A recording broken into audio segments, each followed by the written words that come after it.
नमस्कार विद्यार्थी मित्रांनो, आपण CETचा सोल्युशन हा चॅप्टर चालू केलेला आहे. त्याच्या आधी आपण 3 लेक्चरमध्ये CETचे सोल्युशन या चॅप्टरची थिअरी घेतलेली आहे. साधारणतः आपण या 3 लेक्चरमध्ये कॉलिगेटिव्ह प्रॉपर्टी इथपर्यंत येऊन पोहोचलेलो आहोत. मग त्याच्या आधी आपण काय काय घेतलेलं आहे ते एक थोडक्यात रिमाइंड करूया. आणि साधारणतः 2 लेक्चरमध्ये आपण ते जे 3 लेक्चरमध्ये थिअरी घेतलेली आहे ते 2 लेक्चरमध्ये त्याच्या रिलेटेड जे काही MCQ वगैरे आहेत ते 2 लेक्चरमध्ये कवर करणार आहोत. तर आजच्या लेक्चरला आपण काय काय घेणार आहोत आणि साधारणतः त्याची थिअरी काय काय झालेली ते एकदा रिवाईज करू आणि मग त्याचे MCQ स्टार्ट करू. तर हा साधारण थिअरीसाठी 5 ते 7 मार्कांसाठी चॅप्टर असतो. आणि जर CETचा विचार केला तर याच्यावरती 4 ते 5 मार्कांचे क्वेश्चन CETचे विचारले जातात. 200 मार्कांपैकी 4 ते 5 म्हणजे 4 ते 5 क्वेश्चन याच्यावरती साधारणतः विचारले जातात. तर मिक्सचर म्हणजेच काय पाहिलं होतं आपण. त्यानंतर त्याचे 2 टाईप्स असतात, होमोजिनियस आणि हेट्रोजिनियस. होमोजिनियस मिक्सचर जे आहे त्यालाच आपण काय म्हणतो, सोल्युशन. सोल्युशन हे ज्यांच्यापासून बनलेलं असतं त्यांना कॉम्पोनंट्स असं म्हणतात. जे सबस्टन्स इन्व्हॉल्व झालेले आहेत सोल्युशन फॉर्मेशनमध्ये त्यांना म्हणायचं कॉम्पोनंट्स. मग याच्यामधलं एखाद्या कॉम्पोनंटचं प्रमाण हे जास्त असतं आणि एखाद्याचं कमी असतं. मग ज्या कोणत्या कॉम्पोनंटचं तो एक असेल किंवा अनेक असतील, तर ज्या कुठल्या कॉम्पोनंटचं प्रमाण कमी असेल तर त्याला सोल्यूट म्हणायचं आणि ज्याचं प्रमाण जास्त असेल त्याला सॉल्व्हंट म्हणायचं. एखाद्या सोल्युशनमध्ये सॉल्व्हंट एकच असू शकतो, परंतु सोल्यूट एक किंवा एकापेक्षा जास्त देखील असू शकतो. ठीक आहे, सोल्यूट 2 असतील, 3 असतील वगैरे, पण सॉल्व्हंट मात्र एकच असणार. ज्याचं प्रमाण जास्त असेल त्याला म्हणायचं सॉल्व्हंट, ज्याचं प्रमाण कमी असेल त्याला म्हणायचं सोल्यूट. तर याच्या जे काय सॉल्व्हंट आणि सोल्यूट आहेत यांच्या फिजिकल स्टेट, भौतिक अवस्था, याच्यावरनं त्याचे 9 प्रकार पडलेले आहेत. ज्याला वाचताना असं वाचायचं नेहमी, हा सॉलिड सॉल्व्हंटमध्ये टाकलेला आहे. मग वाचताना नेहमी सॉलिड इन सॉलिड असं वाचायचं, liquid in solid, gas in solid, सोबत यांचे एक्झाम्पल्स दिलेले आहेत. आता याच्यावरती MCQ क्वेश्चन काय विचारला जाईल, तर तुम्हाला एखादं सॉल्वेशनचा टाईप दिला जाईल आणि विचारला जाईल त्याचं एक्झाम्पल. एखादे 4 एक्झाम्पल दिले जातील आणि त्याच्यामधलं करेक्ट एक्झाम्पल ओळखा असं दिलं जाईल. किंवा एखादं एक्झाम्पल दिलं जाईल आणि सांगितलं जाईल की याच्यामधला या एक्झाम्पलचा सोल्युशनचा टाईप कोणता आहे तो ओळखा. ठीक आहे, अशा टाईपचे क्वेश्चन तुम्हाला विचारले जातील. त्यानंतर आपण पाहितलं होतं सोल्युबिलिटी. सोल्युबिलिटी कशाला म्हणायचं, या सोल्युबिलिटीवरनंच सोल्युशनचे परत 2 टाईप्स पडतात, सॅच्युरेटेड, सुपर सॅच्युरेटेड, आणि तिसरा पण पडतो पण जो आपल्याला सिलेबसला नाही आहे परंतु लक्षात ठेवावा, अनसॅच्युरेटेड. सॅच्युरेटेड कोणाला म्हणायचं, की जी काही कॅपॅसिटी आहे त्या सॉल्व्हंटची, प्रत्येक सॉल्व्हंटला एक कॅपॅसिटी असते सोल्यूट डिझॉल्व करण्याची. मग त्या कॅपॅसिटी इतका जर सोल्यूट त्याच्यामध्ये असेल, मॅक्झिमम सोल्यूट विरघळलेला असेल, डिझॉल्व झालेला असावा, तर त्याला म्हणायचं सॅच्युरेटेड सोल्युशन. सुपर सॅच्युरेटेड म्हणजे त्याच्या कॅपॅसिटीपेक्षाही जास्त सबस्टन्स जर तिथं प्रेझेंट असेल तर त्याला म्हणायचं सुपर सॅच्युरेटेड सोल्युशन. आणि अनसॅच्युरेटेड कोणाला म्हणायचं, की ज्याच्यामध्ये ज्या सोल्युशनमध्ये सॅच्युरेटेड सोल्युशनपेक्षाही कमी अमाऊंट असतं कोणाचं, सोल्यूटचं, तर त्याला म्हणायचं unsaturated solution. Saturation, super saturated आणि अनसॅच्युरेटेड. सॉल्युबिलिटी म्हणजेच काय, की मॅक्झिमम अमाऊंट जे सोल्यूट विरघळलेला असेल त्या मॅक्झिमम अमाऊंटला म्हणायची त्याची सोल्युबिलिटी. ठीक आहे, सोल्युबिलिटी जनरली एक्सप्रेस करताना ही मोल पर लिटरमध्ये एक्सप्रेस केली जाते. मग हे मोलॅरिटीचं युनिट आणि सोल्युबिलिटीचं युनिट हे सेम असतं. थोडक्यात जर आपल्याला कोणाला सोल्युबिलिटी सांगितली काढायला तर ते आपल्याला मोलॅरिटी काढायची असते, किंवा मोलॅरिटी काढायला सांगितलेली आहे तर सोल्युबिलिटी काढली तरी देखील चालते या चॅप्टरसाठी. ठीक आहे, आता याच्यावरती कोणते कोणते फॅक्टर अफेक्ट करतात. तर पहिला आहे nature of solute and solvent. याच्यामध्ये एकाच लाईनमध्ये मी सांगेल, जर सोल्यूट पोलार असेल तर तो पोलार सॉल्व्हंटमध्ये सोल्युबल असतो. जर सोल्यूट नॉन पोलार असेल तर तो नॉन पोलार सॉल्व्हंटमध्ये सोल्युबल असतो. ठीक आहे, याच्यावरनं तुम्ही एक्झाम्पल लक्षात ठेवू शकता आणि ते पुढं त्यांचे एक्झाम्पल्स आणि त्याप्रमाणे कोणता सोल्यूट कोणत्या सॉल्व्हंटमध्ये सोल्युबल असू शकतो. दुसरा फॅक्टर आहे टेम्परेचर. बघा, हा टेम्परेचरचा फॅक्टर बऱ्याचदा अफेक्ट करतोच. जनरली सोल्युबिलिटी ऑफ सॉलिडचं स्टेटमेंट काय असतं, सॉलिडची सोल्युबिलिटी ही लिक्विडमध्ये increases with increase in temperature. पण प्रत्येकच वेळेस एक बरोबर असेल असं नाही. तर सोल्युशन तयार केल्यानंतर त्या सोल्युशनमधनं हीट रिलीज होते की ॲब्सॉर्ब होते याच्यावरनं त्या प्रोसेसचे दोन टाईप पडतात, एक एंडोथर्मिक आणि एक एक्झोथर्मिक. मग अकॉर्डिंग टू ली चॅटर्लीज प्रिन्सिपल जर रिॲक्शन किंवा ती प्रोसेस एंडोथर्मिक असेल तर सोल्युबिलिटी ही डायरेक्टली प्रपोर्शनल असते. म्हणजे सोल्युबिलिटी टेम्परेचर वाढलं की सोल्युबिलिटी देखील काय होते, इन्क्रीज होते. आणि याच्या एक्झॅक्टली अपोजिट जर ती रिॲक्शन एक्झोथर्मिक असेल तर सोल्युबिलिटी आणि टेम्परेचर यांचं रिलेशन इन्व्हर्सली प्रपोर्शनल असतं. म्हणजे टेम्परेचर वाढलं की सोल्युबिलिटी कमी होते. पण हे प्रत्येकच वेळेस असं दिसेल आपल्याला असं नाही. This is not observe in all cases. प्रत्येक केसमध्ये असं दिसेल असं नाही.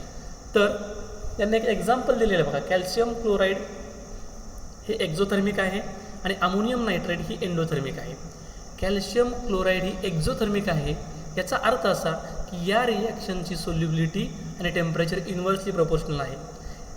NaNO3 ही एंडोथर्मिक आहे म्हणजे solubility increases with increase in temperature. परंतु या दोघांच्या बाबतीत एकच ऑब्झर्वेशन मिळतं की त्यांची सोल्युबिलिटी वाढते जर टेम्परेचर वाढलं तर.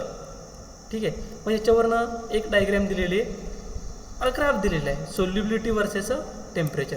आणि या ग्राफमध्ये 3 ऑब्झर्वेशन साधारणतः दिसतात. काही जणांची सोल्युबिलिटी पर्टिक्युलरली आता मी डीपमध्ये सांगत नाही आहे, काही जणांची सोल्युबिलिटी ही स्लाइटली चेंज होते, काही जणांची सोल्युबिलिटी ही ॲप्रेसिएबली चेंज होते आणि एक कंपाऊंड असा दिलेला आहे की ज्याची सोल्युबिलिटी डिक्रीज होते पण तो ग्राफमध्ये इन्क्लूड केलेला नाही आहे. ठीक आहे. हे 3 example. Solubility of gas in liquid ही टेम्परेचरच्या इन्व्हर्सली प्रपोर्शनल असते. जर टेम्परेचर वाढलं तर गॅसची सोल्युबिलिटी ही कमी होत असते. त्यानंतर आपण पाहिलं होतं प्रेशरचा सॉलिडवरती काही परिणाम होत नाही कारण हे इनकॉम्प्रेसिबल आहे, कोण सॉलिड्स. परंतु गॅसवरती मात्र त्यांचा फरक पडतो आणि याच्यावरनं हेनरी लॉ वाढलेला आहे. हेनरी लॉ काय सांगतो, solubility of gas in liquid is directly proportional to the pressure. ठीक आहे. याचे युनिट आपण फाइंड आउट केलं होतं, सोल्युबिलिटीचं युनिट डिवायडेड बाय प्रेशरचं युनिट. याच्यावरनं आपण हेनरीज कॉन्स्टंटचं युनिट मांडलं होतं. त्यानंतर त्याचे काही 2 एक्सेप्शन्स आहेत, जसं की अमोनिया असेल आणि कार्बन डायऑक्साईड असेल. हे त्याचे 2 एक्सेप्शन्स आहेत की जे हेनरीज लॉ ओबे करत नाहीत. ते हेनरीज लॉजपेक्षाही जास्त सोल्युबिलिटी दाखवतात, प्रेशरपेक्षाही जास्त सोल्युबिलिटी दाखवतात कारण ते रिॲक्टेड असतात, ते रिॲक्शनमध्ये रिॲक्ट होतात म्हणून. नंतर त्यांच्यावरतीचे आपण प्रॉब्लेम्स पाहितले होते. साधारणतः एवढी थिअरी आपण कवर केलेली आहे. आता आपण त्याच्यावरतीचे काही MCQ घेऊया. So depending first question, depending upon the physical state of solvent and solute there are dash dash type of solution. किती टाईपचे सोल्युशन्स असतात तर फिजिकल किती स्टेट किती असतात, सॉल्व्हंटच्या फिजिकल स्टेट असतात 3 आणि सोल्यूटच्या पण फिजिकल स्टेट किती असतात 3. यांचं जर मल्टिप्लिकेशन केलं तर मला किती टाईपचे सोल्युशन मिळणार 9. So answer is 9. So 5, 7, 9 and 12. So 9 is the correct answer, जो आपण पहिलाच पॉईंट पाहितला होता. आता हे जे 9 टाईपचे सोल्युशन सांगितले होते मी, त्यांचे एक्झाम्पल सांगितले होते आणि तिथं काय सांगितलं होतं की त्यांचे एक्झाम्पल लक्षात ठेवा. त्याच्यावरनं तुम्हाला टाईप विचारला जाईल सोल्युशनचा किंवा सोल्युशनचा टाईप लक्षात ठेवा, त्यावरनं एक्झाम्पल तुम्हाला आयडेंटिफाय करायचं असतं. तर इथं आपल्याला सोल्युशन दिलेलं आहे. ठीक आहे. सोल्युशन शुगर आणि वॉटरचं आहे आणि यांनी सोल्युशनचा टाईप विचारला. So sugar is a solid in nature, water is liquid in nature. So type of solution is solid in liquid. So first solid in liquid, solid in solid. Second solid in gas. Third solid in liquid and fourth gas in solid. So sugar is solid and water is liquid. So option number C is the correct answer. Next, an alloy is homogeneous mixture of. alloy हे homogeneous mixture कोणाचं असतं बरोबर, a metal and a non-metal. Option B, 2 or more metals. Option C, 2 or more metals with non-metals. Option D, all of the above. पहा आता जर तुम्ही alloys पाहितले असतील तर हे सगळे एक्झाम्पल्स त्यांना ॲप्लिकेबल आहेत का पाहूया आपण सायमल्टेनियसली, एक एक घेऊया. फर्स्ट आहे मेटल अँड नॉन मेटल. अगदी बरोबर, मेटल आणि नॉन मेटलचा देखील अलाय होऊ शकतो. उदाहरणार्थ steel iron Fe plus carbon. Iron is a metal, carbon is the non-metal. Second, two or more non-metals. For example, bronze. Bronze is the alloy of copper plus zinc. Both are the metals. दोन्हीचे दोन्ही काय आहेत, metals आहेत. तरी त्याला काय आपण म्हणणार, काय म्हणणार आपण त्याला, स्टील म्हणणार. बरोबर, ते अलॉयज आहे. टू और मोर मेटल्स विथ नॉन मेटल्स. दोन किंवा अधिक मेटल्स किंवा त्याच्यासोबतच नॉन मेटल्स यांचं मिश्रण. बघा उदाहरणार्थ, stainless steel is a combination of iron plus carbon plus nickel plus chromium and etcetera. So it contains metal with non metal also. Metals पण आहेत इथं, मेटल आणि नॉन मेटल, एकच मेटल एक नॉन मेटल. इथं अनेक मेटल आहेत आणि एक नॉन मेटल किंवा अनेक नॉन मेटल असू शकतात. So option number D is the correct answer. An example of solid in solid solution is. Solid in सॉलिडचं एक्झाम्पल कोण आहे, बरोबर. तो टेबल दिला होता, त्याच्यामध्ये कदाचित मागाशी सांगितल्याप्रमाणे कदाचित तुम्हाला एक्झाम्पल दिलं जाईल आणि सोल्युशनचा टाईप विचारला जाईल किंवा त्याच्या उलट विचारलं जाईल. जे आत्ताच्या क्वेश्चनला विचारलेलं आहे, तुम्हाला सोल्युशनचा टाईप दिलेला आहे आणि एक्झाम्पल विचारलेलं आहे. पहिला आहे bronze, soda water, sodium chloride, camphor in air. तर हे सगळे एक्झाम्पल कोणत्या ना कोणत्या टाईपच्या सोल्युशनचं आहेत ते आपण सायमल्टेनियसली घेऊया. Bronze is the example of वरती सांगितल्याप्रमाणे कॉपर अँड झिंक. बरोबर, दोन्ही. कॉपर काय असतो, मेटल. कोणत्या स्टेटमध्ये, फिजिकल स्टेटमध्ये असतो तो, सॉलिड. झिंक कोणत्या फिजिकल स्टेटमध्ये, solids. So first is the correct answer. बरोबर. How the another 3 options are incorrect. पुढचे इनकरेक्ट कसे आहेत ते पण आपण पाहूया. सोडा वॉटर म्हणजे काय असतं बरं, त्याच्यामध्ये सोडा वॉटर जे आपण सॉफ्ट ड्रिंक्स पितो, कोल्ड ड्रिंक्स, त्याच्यामध्ये काय असतं, कार्बन डायऑक्साईडचा गॅस असतो. बरोबर ना, तो डिझॉल्व कंडिशन असतो वॉटरमध्ये, H2O मध्ये. म्हणजे हे कशाचं एक्झाम्पल झालं, gas in liquid. Second, sodium chloride. Sodium chloride हा एक आयनिक कंपाऊंड आहे, सॉलिड आहे, सिंगल प्युअर स्टेटमध्ये. Actually it is not a solution, हे सोल्युशन नाहीच होऊ शकत. किंवा सोडियम क्लोराईड सोल्युशन असं जर त्यांनी म्हटलं असतं तर सोडियम क्लोराईड पाण्यामध्ये टाकलेले म्हणजे सॉलिड इन लिक्विड झालं असतं जर असतं तर. सेकंड दिलेलं आहे कॅम्फॉर इन एअर. सगळ्यांना माहिती आहे कॅम्फॉर इज अ वॉलाटाईल की ज्याचे वेपर्स तयार होतात. हा सॉलिड स्टेटमधले असतो, हा गॅसेस स्टेटमध्ये. So solid in air, solid in gas. So correct answer is bronze. सोल्युबिलिटीवरती पुढचे क्वेश्चन आहेत आपले सगळे. आता हे टाईप्स ऑफ सोल्युशनवरती आपण घेतले होते. सोल्युबिलिटी ऑफ गॅस आणि सॅच्युरेटेड, अनसॅच्युरेटेड आणि factor affecting on the solubility आणि फायनली हेनरीज लॉ. याच्यावरती आपल्याला क्वेश्चन पाहायचे आहेत. Solubility of gas increases in liquid with. Solubility कोणाची, सोल्युबिलिटी गॅसची सोल्युबिलिटी कोणामध्ये, लिक्विडमध्ये. इन्क्रीज कधी होते, इन्क्रीजेस विथ.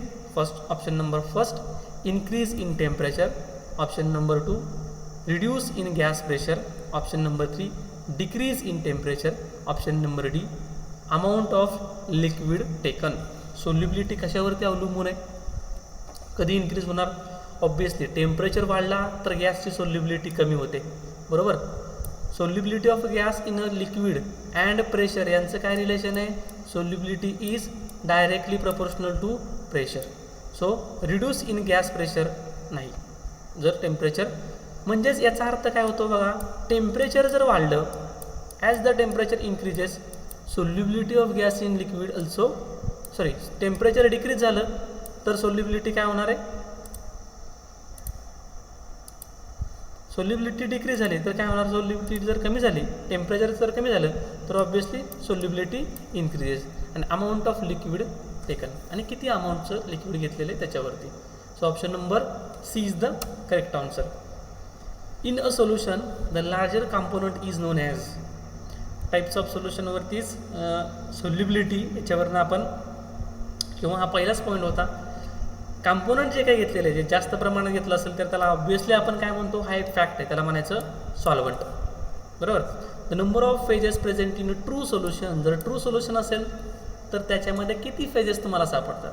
कोणतंही ट्रू सोल्युशन घ्या किंवा त्याला आपण होमोजेनाइज मिक्सचर असं म्हणतो, तर homogenise mixture which contains and single phase. Option number 1 is the correct answer.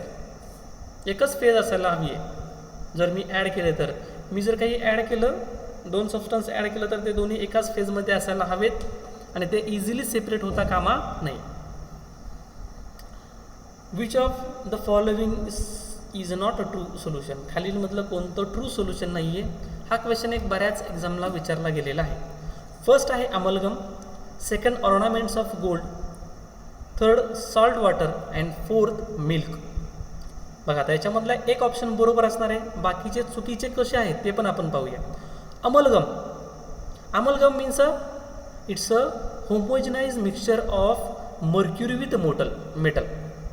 मर्क्युरीचं metal बरोबर जे काही मिश्रण आहे ते सगळं अमलगम असं म्हणतो. It is a one of the solid in solid type of liquid in solid type of solution. म्हणजे हे कसं असतं, होमोजनाइज असतं. So it's not our correct option. True solution, जे ट्रू सोल्युशन नाही असं त्यांनी विचारलं आपल्याला. ऑर्नामेंट्स ऑफ गोल्ड, गोल्डचे ऑर्नामेंट्स कोणाचं एक्झाम्पल आहे? It is example of copper and gold AU. Okay, so can we separate the copper and gold from your ornament? Not at possible. Means these two are the homogenized. This is not a correct option. हे पण homogenized असतं. Salt water, when you dissolve a salt in a water, it forms in single phase, homogenized phase, clear solution. It is not a clear. But milk, जर milk काही वेळासाठी तुम्ही ठेवलंच तर त्याच्यावरती एक साई तयार होते, एक लेअर तयार होतो, ऑइली लेअर. हे एक लिपिड्स आहेत किंवा त्याच्यामध्ये एक ऑइल्स असतात की जे ऑइल्स लिक्विड वॉटर बरोबर मिक्स होत नाही आहे. So it is not a true solution. Milk is not a true solution. That is your correct option. Which of the following is correct, खालीलमधलं कोणतं करेक्ट दिलेले? All of the solid always act as solute, all of the liquid always act as a solvent, gas can neither be act as a solvent or solute, all these three states of matter act as solvent or solute. म्हणजे कोणतं option असणार आहे? Obviously बघा, all solids always act as a solute. सगळेचे सगळे solids हे solute म्हणूनच act होतात का? 9 टाईपचे आपण सोल्युशन पाहिलेले आहेत. त्याच्यामधले 3 टाईपचे सोल्युशनमध्ये सॉलिड हा सॉल्वंट म्हणून काम करतो. म्हणजे ऑलवेज सोल्यूटच म्हणून काम करेल असं नाही, तो सॉल्वंट म्हणून पण काम करू शकतो. All liquids always act as a solvent असं आहे का? नाही आहे. जे 9 टाईपचे आपण पाहिलेले आहेत त्यांच्यामधले 3 टाईपच्या सोल्युशनमध्ये लिक्विड याने सोल्यूट म्हणून देखील काम केलेलं आहे. So this is not a true. Gas can neither act as a solvent nor act as a solute. Gas solvent आणि सोल्यूट म्हणून ॲक्ट होत नाही असं आहे का? नाही. तर 3 टाईपच्या सोल्युशनमध्ये सॉल्वंट म्हणून गॅस काम करतो, 3 टाईपच्या सोल्युशनमध्ये सोल्यूट म्हणून देखील काम करतो. म्हणजे option number D is the correct option. A solution having 3 components is called as dash dash solution. ज्या सोल्युशनमध्ये 3 कॉम्पोनंट असतात त्याला काय म्हणायचं? जर 2 असतील तर त्याला म्हणायचं बायनरी, जर 3 असतील तर त्याला म्हणायचं टर्नरी, 4 असतील तर त्याला म्हणायचं quaternary. So option number D is the correct answer. Single solution असेल, सिंगल लिक्विड असेल, सिंगल कॉम्पोनंट असेल तर तो प्युअर असतो, लक्षात ठेवायचं. त्याला सोल्युशन म्हणायचं नाही, तो प्युअर असणार आहे. सोल्युशन करायचं असेल तर 2 किंवा त्यापेक्षा अधिक कॉम्पोनंट असायला हवेत. जर 2च कॉम्पोनंट असतील सोल्युशनमध्ये तर त्याला म्हणायचं बायनरी, जर 3 असतील तर त्याला म्हणायचं टर्नरी, आणि जर 4 असतील तर त्याला म्हणायचं क्वाटर्नरी.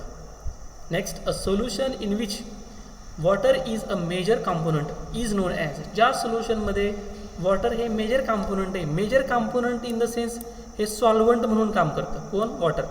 तर त्याला काय म्हणायचं? Homogenize, heterogenize, concentrated or aqueous. पाणी ज्या ठिकाणी असतं त्याला आपण काय म्हणतो? Aqueous solution. हे 11वीला आपण पाहिलेलं आहे. It's a fact. Generally polar solutes dissolve in dash dash solvent. Polar कोणामध्ये सोल्युबल असतं ते पण मी सिंगल लाईनमध्ये सांगितलं असतं. Polar are generally soluble in polar solvent. Polar solute dissolve in polar solvent because in this the order of magnitude of interaction is. त्यांच्यामध्ये order कशी असते मॅग्नेट्यूडची, इंटरॅक्शनची ऑर्डर कशी असते? Solute solute is equal to solute solvent is equal to solvent solvent and so on. So correct answer is solute solute is equal to solvent solute is equal to solvent solvent. यांच्यामध्ये सगळ्यांचं interaction जे काय आहे ते comparable असतं असं आपण पाहितलं होतं. सगळ्यांचं एकसारखंच आहे म्हणून हे सोल्युबल असतात. पोलार हे पोलारमध्ये सोल्युबल असतात कारण त्यांचं सगळ्यांचं इंटरॅक्शन हे एकसारखंच असतं.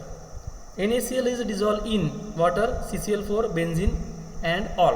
बघा आता हे कशावरनं ठरवायचं आहे तर NaClचं नेचर काय आहे. NaCl is polar in nature. So according to first point बघा इथं दिलेलं आहे पहिल्याच पॉईंटमध्ये पोलार कोणामध्ये सोल्युबल असतात, पोलारमध्ये सोल्युबल असतात. जर हा पोलार असेल तर तो कोणामध्ये सोल्युबल असणार, पोलारमध्ये. आणि यांच्यामधलं पोलार कोण आहे, water is polar, CCl4 is a non polar, benzene is a non polar. So NaCl is dissolve in water.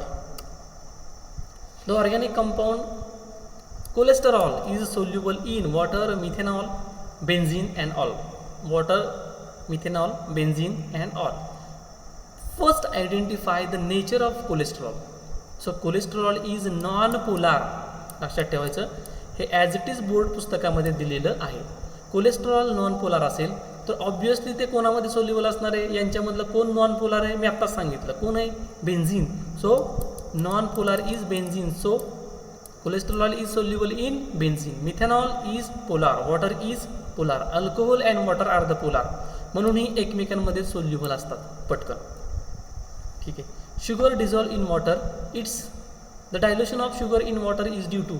Sugar actually पाण्यामध्ये सोल्युबल आहे पण शुगर काय C6H12O6 it is a non polar in nature, still it is soluble in water due to.